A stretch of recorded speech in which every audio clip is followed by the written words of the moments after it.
wat plaats voor mij.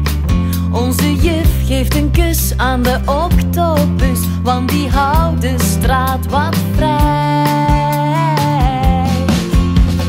Stappen en trappen, dat doe ik graag. Rij alsjeblieft, ja toch wat traag. In de straat waar ik woon is het niet ongewoon om te strappen op de stoep en we zingen in groep. Wie staat paraat als de bel weer gaat? Het is de octopus, de octopus.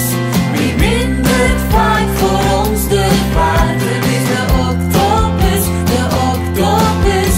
We zingen op de fiets of op de bus. Lang, lang leven de octopus.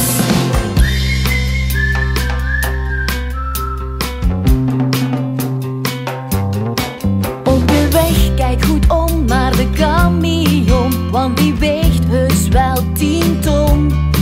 In de spiegels kan je niet alles zien, blijf uit de buurt van zo'n machine. Ja, stappen